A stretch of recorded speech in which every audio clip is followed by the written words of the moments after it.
Assalamualaikum warahmatullahi wabarakatuh.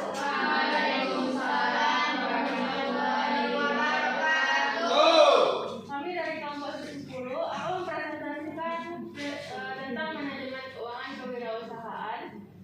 Di sini saya sebagai moderator yang akan memimpin jalannya presentasi pada kali ini. Untuk tidak berlama-lama lagi, kepada pemateri saya persilahkan. Terima kasih moderator.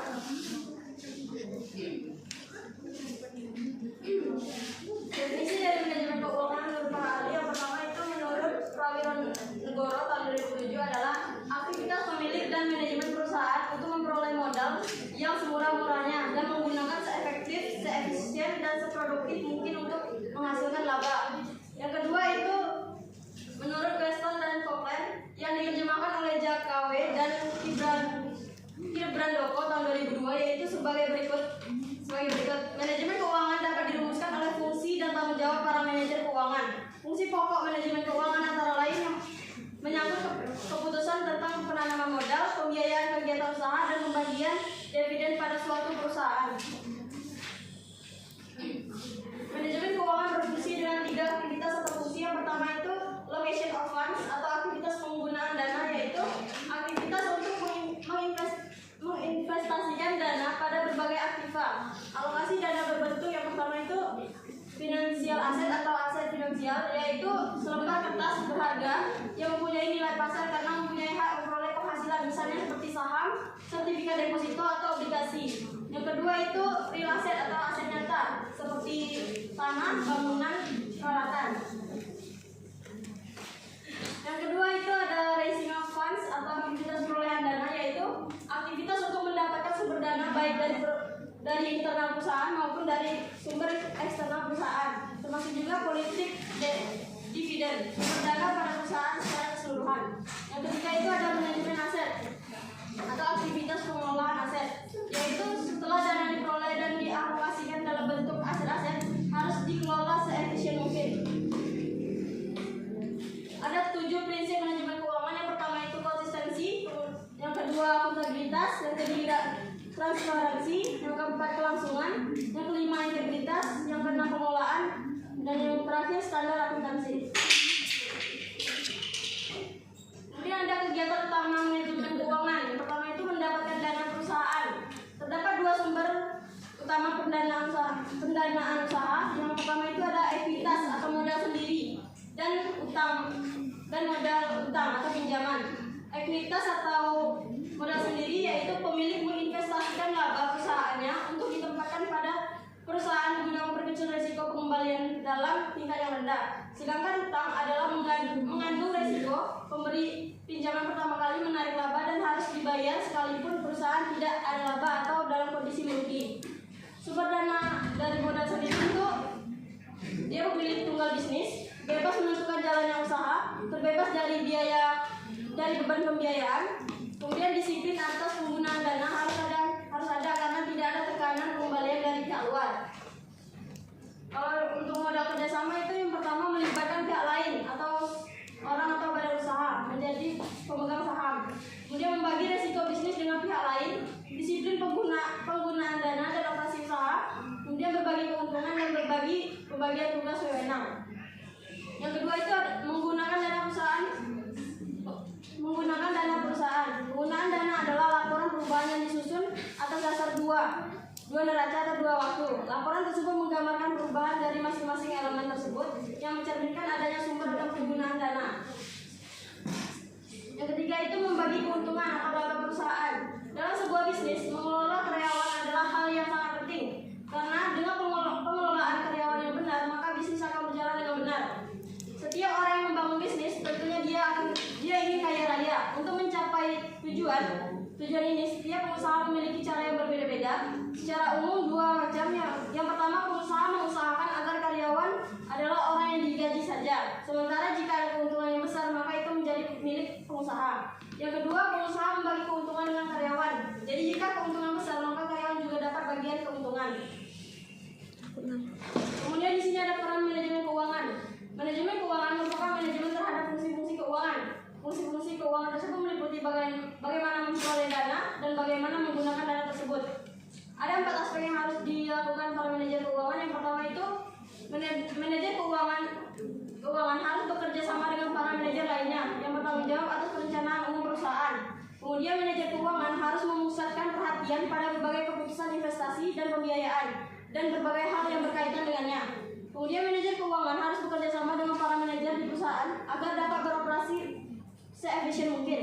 Kemudian manajer keuangan harus mampu menghubungkan perusahaan dengan pasar keuangan di mana perusahaan dapat memperoleh dana dan surat berharga perusahaan dapat diperdagangkan. Kemudian ada tanggung jawab seorang manajer keuangan. Manajer keuangan adalah merencanakan untuk memaksimumkan nilai perusahaan. Meskipun tugas dan tanggung jawabnya berlainan di setiap perusahaan, tugas pokok manajemen keuangan antara lain meliputi yang pertama itu keputusan tentang investasi, pembiayaan kegiatan usaha dan pembagian dividen suatu perusahaan. Kemudian ada tanggung jawab seorang staf keuangan. Tugas staf keuangan adalah mendapatkan dan mengoperasikan sumber-sumber daya sehingga dapat memaksimalkan nilai perusahaan dengan berbagai aktivitas. Yang pertama itu seperti peramalan dan perencanaan, keputusan investasi dan pendanaan, koordinasi dan kontrol, berinteraksi dengan pasar keuangan, kemudian manajemen risiko. Yang terakhir ada etika bisnis dalam manajemen keuangan. Definisi etika bisnis sendiri sangat beraneka ragam tetapi memiliki satu pengertian yang sama, yaitu pengetahuan tentang tata cara ideal pengaturan dan pengelolaan bisnis yang memperhatikan norma dan moralitas yang berlaku secara universal dan secara ekonomi atau sosial. Pada dasarnya, praktek etika bisnis akan selalu menguntungkan perusahaan baik untuk jangka menengah maupun jangka panjang. Karena yang pertama itu mampu mengurangi biaya akibat dicegahnya kemungkinan terjadinya friksi baik internal perusahaan maupun dengan eksternal perusahaan. Kemudian mampu meningkatkan motivasi pekerja, melindungi prinsip kebebasan berniaga, kemudian mampu meningkatkan keuangan bersaing. Itu saja yang dapat saya sampaikan, dan saya kembalikan kepada Gerard. Baik, terima kasih memadai. Di sini saya membuka sesi pertanyaan bagi 2 penanya, silakan katakan nanti. Baik, kepada Dewi. Baik, saya ingin bertanya, bagaimana cara menyusun anggaran yang efektif untuk bisnis baru?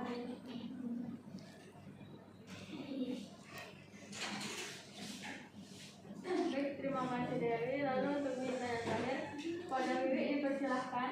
Baik, izin bertanya, apa saja komponen utama dari laporan keuangan yang harus dipahami oleh seorang wirausahawan? Baik, terima kasih Wiwi. Beri kelompok waktu untuk mencari jawabannya.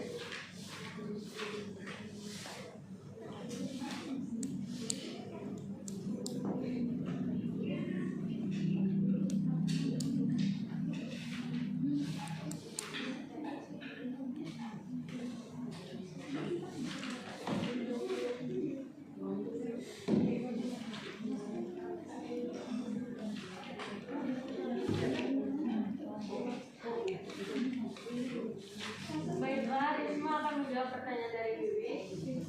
Baik, saya akan menjawab pertanyaan dari Wiwi. Yang pertanyaannya, apa saja komponen utama dari laporan keuangan yang harus dipahami oleh seorang wirausahawan? Seorang wirausahawan harus memahami beberapa komponen utama dari laporan keuangan. Yang pertama ada neraca atau balance sheet. Itu menunjukkan posisi keuangan perusahaan pada suatu titik waktu, mencakup aset, kewajiban, dan ekuitas. Selanjutnya yang kedua ada laporan laba rugi atau income statement. Itu menyajikan pendapat dan pengeluaran selama periode tertentu, menggambarkan profitabilitas perusahaan. Selanjutnya ada laporan arus kas atau cash flow statement, menggambarkan aliran kas masuk dan keluar dari perusahaan, penting untuk mengelola likuiditas. Selanjutnya yang terakhir ada laporan perubahan ekuitas. Ini menunjukkan perubahan dalam ekuitas pemilik selama periode tertentu, termasuk laba ditahan dan investasi baru. Baik, bagaimana Wiwi? Jawaban dari Risma apakah bisa dipahami? Selanjutnya Rafika akan menjawab pertanyaan dari Dewi. Terima kasih moderator. Ini saya ingin menjawab pertanyaan dari Dewi. Pertanyaannya yaitu bagaimana cara menyusun anggaran yang efektif untuk pembisnis baru? Yang pertama itu identifikasi biaya awal dan modal. Rinci semua kebutuhan awal bisnis seperti biaya lisensi, sewa peralatan, stok barang, pemasaran awal dan lainnya. Tentukan juga modal yang dibutuhkan untuk memulai operasi bisnis. Yang kedua itu pisahkan biaya tetap seperti sewa, gaji, dan asuransi, dan biaya variabel seperti bahan baku dan biaya pemasaran dalam anggaran bulanan. Kemudian yang ketiga itu buat proyeksi realistis mengenai pendapatan berdasarkan riset pasar, volume penjualan yang diharapkan, dan harga produk atau jasa. Jangan terlalu optimis, lebih baik menggunakan skenario konservatif agar lebih siap menghadapi berbagai situasi. Kemudian sertakan anggaran cadangan untuk pengeluaran tak terduga. Dana darurat ini membantu bisnis tetap bertahan jika terjadi hambatan keuangan atau peristiwa tak terduga. Baik, jawaban dari Vika akan saya tambahkan.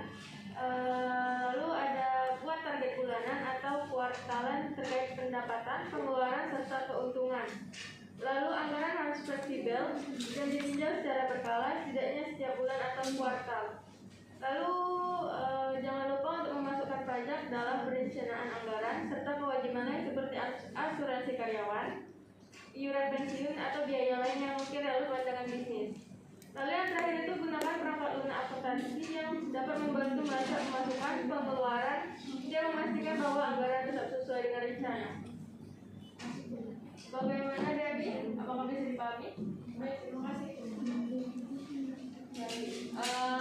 Berakhir sesi tanya jawab tadi, berakhir pula presentasi pada pagi hari ini. Saya selaku moderator mohon maaf bila ada kesalahan kata. Saya tutup. Wassalamualaikum warahmatullahi wabarakatuh. Waalaikumsalam